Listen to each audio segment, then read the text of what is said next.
Ezekiel alipoambiwa, je, hii mifupa yaweza kuishi? Unajua alijibuje? Anasema, Bwana wewe unajua.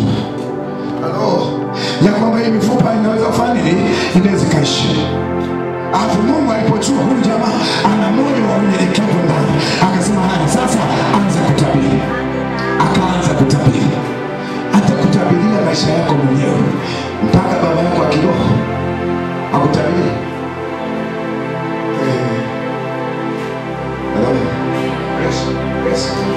Yaani hata baba basi nakutabiria kwa jina la Yesu.